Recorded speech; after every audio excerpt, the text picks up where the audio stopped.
अस्सलामु अलैकुम वरहमतुल्लाहि वबरकातुहू। ग्रुप जा अज़ीज़ दोस्त भैरो छा हाल आहे? अल्लाह ताला खां दुआ है त अल्लाह ताला असांखे तव्हांखे सॼी मुसलमान उम्मत खे दुनिया या आख़िरत जूं कामयाबियूं अता फ़रमाए। मुंहिंजा अज़ीज़ दोस्त साथियो, असांजे हिकिड़े पहिरीं प्यारे भाउ सवाल कयो आहे त साईं, अगरि को माण्हू गुनाह करे थो, वरी उन गुनाह ते हू तौबा ताइब थियो, अल्लाह खां बख़्शिश घुरियईं, वरी उनखां उहो गुनाह थिए थो, वरी हू तौबा ताइब थिए थो, वरी उनखां उहो गुनाह थिए थो, अहिड़े नमूने सां 7-8 दफ़ा उनखां इहो अमल थियो, वरी बख़्शिश घुरे, वरी उनखां गुनाह थिए, त छा उनखां उनजी इहा बख़्शिश थींदी? ईअं उनजी बख़्शिश क़बूल थींदी जेको गुनाह बि ज़रे ज़रे करे थो ऐं बख़्शिश बि ज़रे ज़रे घुरे थो? ऐं अगरि अल्लाह ताला उनखे बख़्शे त उहो कीअं हुनखे ख़बर पए त अल्लाह ताला उनखे बख़्शे छॾियो आहे? उनजी ख़बर कीअं पवंदी? त मुंहिंजा अज़ीज़ दोस्त साथियो, मां हिन वक़्तु ग्रुप में सही बुखारी जी हदीस मोकिली आहे, हदीस नंबर 7507। उन में प्यारे पैगम्बर अलैहिस्सलातु वस्सलाम फरमायो त हिकिड़ो शख़्स आहे, उनखां गुनाह थियो, वरी हुन अल्लाह खां माफ़ी वरिती, अल्लाह मां तुंहिंजो गुनाहगार बंदो आहियां, मूंखे बख़्श कर। त अल्लाह ताला फरमाए थो त हिन मुंहिंजे बंदे खे ख़बर आहे त मां उनजो रब आहियां ऐं मां गुनाहनि खे बख़्शण वारो आहियां ऐं सज़ा बि ॾियण वारो आहियां। जॾहिं मुंहिंजे इन बाने खे इहा ख़बर आहे त पोइ मां हाणे बख़्शे थो छॾियांसि, ऐं कुझु अरसे तोणी हू उन गुनाह खां रुकिजे थो, वरी उनखां गुनाह थिए थो, वरी साॻी अल्लाह खां बख़्शिश घुरे थो, वरी अल्लाह चए थो त हिन मुंहिंजे बंदे खे ख़बर आहे त उनजो हिकु रब आहे जेको गुनाहनि ते पकड़ बि करे सघे थो ऐं बख़्शे बि सघे थो, तंहिं करे मूं बख़्शे छॾियोमांसि। वरी 3 चकर बि उनखां वरी गुनाह थी थो वञे, वरी उहो अल्लाह खां बख़्शिश घुरे थो, तॾहिं बि अल्लाह ताला उनखे बख़्शे थो छॾे। ऐं आख़िर में पोइ प्यारे पैगम्बर अलैहिस्सलातु वस्सलाम फरमायो त हाणे इन माण्हू खे जेको चाहे वणे उहो भली पियो करे। हाणे इन मां इहो मुराद न आहे त हाणे इंसानु भली पियो गुनाह करे, न, इन मां मुराद इहो आहे त इन शख़्स खे अल्लाह ताला हिकु अहिड़ी तौफ़ीक़ ॾिनी आहे जो हू पंहिंजनि गुनाहनि ते तौबा करण वारो आहे, गुनाहनि ते तौबा करण वारो आहे, ऐं तौबा सची हुजे। मुंहिंजा अज़ीज़ दोस्तो, क़ुरान पाक में अल्लाह ताला क़ुरान मजीद में फरमाए थो त मुंहिंजी रहमत खां नाउमीद न थियो, तव्हांजो रब सभिनी गुनाहनि खे मिटाइण वारो आहे, सभिनी गुनाहनि खे, अल्लाह जी रहमत खां नाउमीद न थियो। ऐं हिकिड़ी जाइ ते अल्लाह ताला फरमाए थो त जेके तौबा ताइब थियनि ऐं वरी नेक अमल कनि, सचे दिलि सां तौबा ताइब थियनि ऐं नेक अमल कनि, त मां उन्हनि जे न सिर्फ़ु गुनाहनि खे बख़्शींदो आहियां बल्कि गुनाहनि खे नेकिन में तब्दील करे छॾींदो आहियां। एॾो महिरबान रब, एॾो महिरबान रब।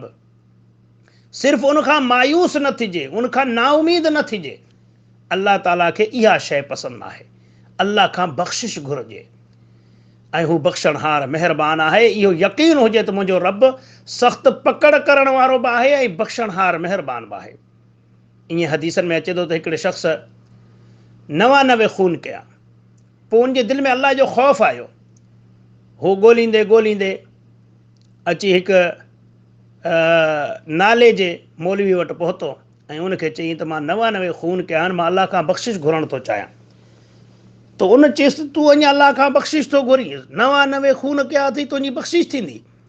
तुंहिंजी कोन थींदी। उन चयो न थींदी त पोइ हूअं ई न थींदी त पोइ लॻी त 100 कयांसि, हणांसि सेंचुरी। त हाणे उनखे मारे विधई, कयईं सेंचुरी पंहिंजी पूरी। उन खां बाद में वरी हू उनखे तड़प हुई, वरी ॻोल्हींदो रहियो। पोइ हिकु आलिम वटि, हिकु इल्म वारे वटि, हिकु अल्लाह वारे वटि वियो ऐं उन खां साॻियो सुवालु कई।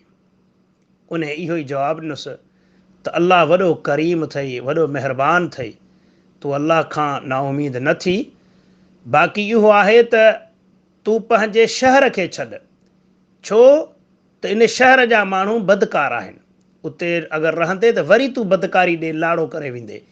हाणे तूं फलाणे शहर में वञ, उते अल्लाह जा नेकोकार बाना आहिनि, उते वञ।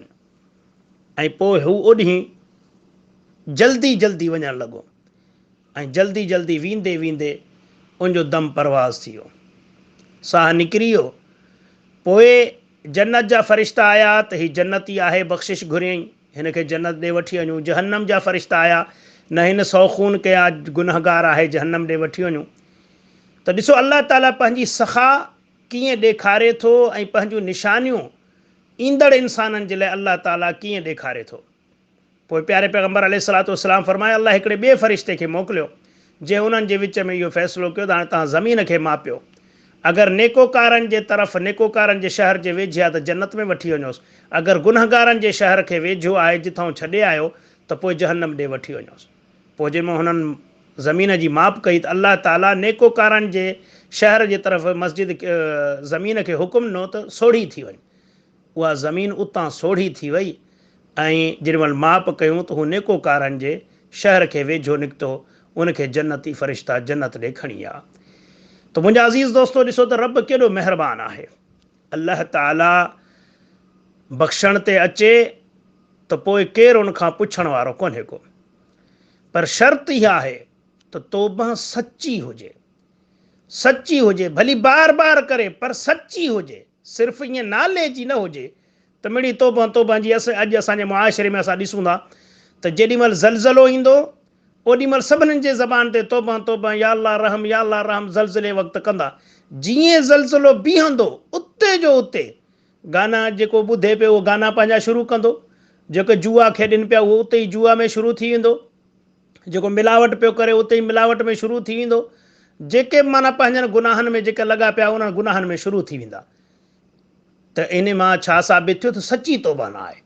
सची तौबा इहा आहे जॾहिं अहिड़नि निशानियुनि खे माण्हू ॾिसे त उनखे अलाह जो ख़ौफ़ थिए त यार हीअ असां ते ॾमर अची वियो आहे, हाणे असांखे गुनाहनि खे छॾणु खपे, सची तौबा हुजे त पोइ अलाह बख़्शणहार महिरबानी आहे। ऐं हिकिड़ी हदीस में जो मफ़हूम आहे त प्यारे पैगम्बर अलैहिस्सलातु वस्सलाम वटि ईअं शख़्स हिकिड़ो आयो ऐं चयईं, या रसूल अल्लाह सल्लल्लाहु अलैहि वसल्लम, मूंखां गुनाह थी वञे त पोइ नबी करीम सल्लल्लाहु अलैहि वसल्लम फरमाए तौबा कर। चई तौबा करण खां बाद में वरी थी वञे, नबी करीम सल्लल्लाहु अलैहि वसल्लम फरमाए तौबा कर। चई या रसूल अल्लाह सल्लल्लाहु अलैहि वसल्लम तौबा करण खां वरी बाद में वरी थी वञे, नबी करीम सल्लल्लाहु अलैहि वसल्लम फरमाए वरी तौबा कर। ऐं नबी करीम सल्लल्लाहु अलैहि वसल्लम फरमाए जेतिरा चकर तोखां ख़ता थिए ओतिरा ई चकर तौबा कंदो कर, तौबा कंदो कर। ऐं हिकिड़े चकर नबी करीम सल्लल्लाहु अलैहि वसल्लम फरमायो त जॾहिं तव्हां खां को गुनाह ख़ता थी वञे त पोइ जल्दी सां नेकी कयो, को नेकी जो अमल कयो त उहा नेकी जेका आहे उन गुनाहनि खे मिटाए छॾींदो। सो इंसान खे खपे हिकु त सची तौबा करे ऐं पोइ नेक अमाल शुरू करे त उहे नेकियूं जेके आहिनि उन गुनाहनि खे मिटाए छॾींदियूं।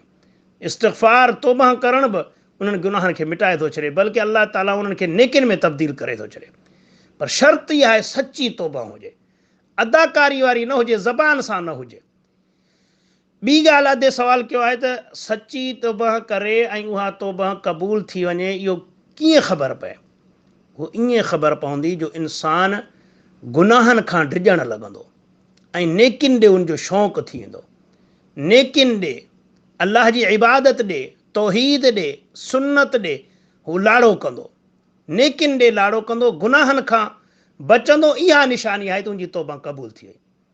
बाक़ी जेकर उहो इंसानु अञा गुनाहनि में ॿुॾो पियो आहे, तौबा तौबा त करे थो पर न की निमाज़ थो पढ़े, न की रोज़ो थो रखे, न की को हज ज़कात, न की को नेकी जो अमल, न ज़िकिर, न अज़कार, न दुरूद, कुझु बि नथो करे त साबित थियो त इन जी तौबा क़बूल न आहे। छो जो अल्लाह ताला फरमायो आहे, नबी करीम सल्लल्लाहु अलैहि वसल्लम बि फरमायो आहे त अल्लाह ताला जॾहिं कंहिंसां भलाई करणु चाहींदो आहे त पोइ उनखे दीन जो सम्झ ॾींदो आहे। भलाई करणु चाहे, साबित छा थियो त अल्लाह जंहिंसां मुहबत थो करे त उनखे दीन जी सम्झ ॾींदो। त जॾहिं इंसानु तौबा ताइब थींदो त उहो अल्लाह जो प्यारो थी वेंदो। पोइ जॾहिं अल्लाह जो प्यारो थींदो त अल्लाह पंहिंजनि प्यारनि खे नेकियुनि ॾे लाड़ो कराईंदो आहे, गुनाहनि खां बचाईंदो आहे।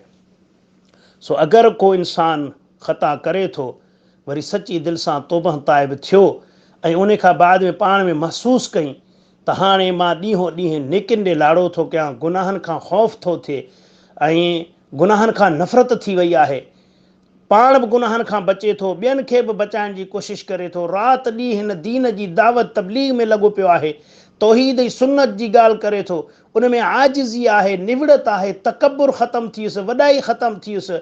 हीअ जेके आम नौजवाननि में पोज़ हूंदा आहिनि, पोज़नि जी ॻाल्हि ख़तमु थी वई, उनमें सादगी अची वई, त पोइ सम्झे त बिल्कुलु हाणे अलाह बि मूंसां मुहबत करे थो ऐं मूंखे बख़्शे छॾियो अथसि। बाक़ी वज़ाहत तौरु अहिड़ी का बि ॻाल्हि क़ुर हदीस में कोन्हे त हीअ निशानी आहे। निशानी इहा आहे त हू नेकिन ॾे लाड़ो कंदो, गुनाहनि खां बचंदो, गुनाहनि खां डिॼंदो, त पोइ यकीन कयो त यानी हुनजी दिलि में अलाह ताला ईमान खे ज़िंदा करे छॾियो आहे। सो मुंहिंजा अज़ीज़ दोस्तो, अलाह वॾो महिरबानी आहे। जॾहिं तव्हां खां गुनाह थी वञे, नेकियूं कयो ऐं सची तौबह कयो, वरी ख़ता थिए वरी तौबह कयो, वरी ख़ता थिए वरी तौबह कयो, जेतिरा चकर ख़ताऊं थियनि तौबह कयो। छो त शैतान जी कोशिश ई आहे त इंसान खे अलाह खां मायूस करे छॾियां। इंसान सोचे यार ज़रे ज़रे गुनाह थो कयां, ज़रे ज़रे तौबह थो कयां, इहा कहिड़ी तौबह, बसि हाणे ठहियो भला, हाणे गुनाह त गुनाह ई सही। पोइ इन हाल में माण्हू मरी वियो त जहन्नमी थी वेंदो, जो अलाह खां बख़्शिश घुरणी छॾे ॾिनई। त तंहिं करे ही शैतान जा हरबा आहिनि इंसान खे मायूस करणु, त उहो अलाह खां तौबह घुरणु छॾे ॾे।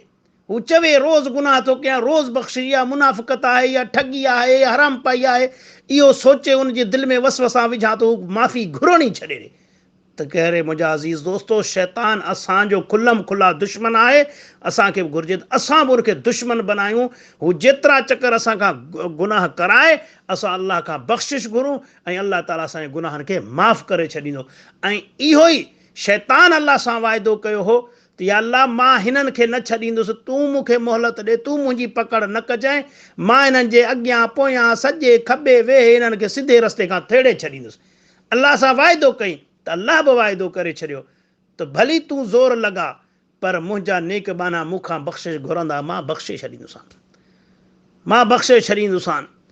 तुंहिंजो ज़ोर मुंहिंजे नेक बाननि ते कोन हलंदो।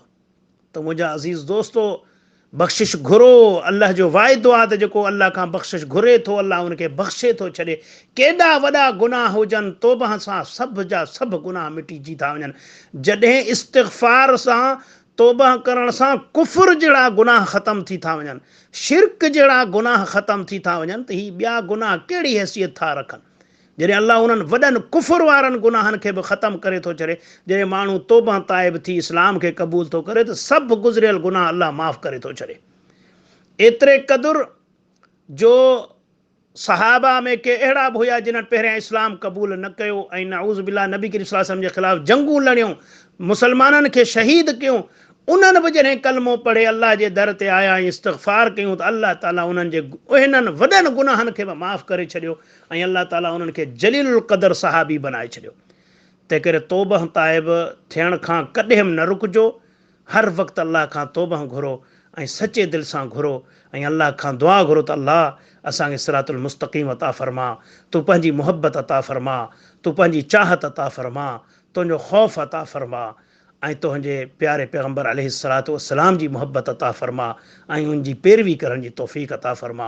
या अलाह असां सभिनीनि मुसलमाननि खे कुफ़ुर, शिरक, बिदअत ऐं तक़लीद खां महफ़ूज़ फ़रमा ऐं ख़ालिस क़ुरान ऐं सुन्नत खे सम्झणु, उन ते अमल करणु ऐं उनखे पूरी दुनिया जे इंसाननि तोड़ी पहुचाइण जी तौफ़ीक़ अता फ़रमा।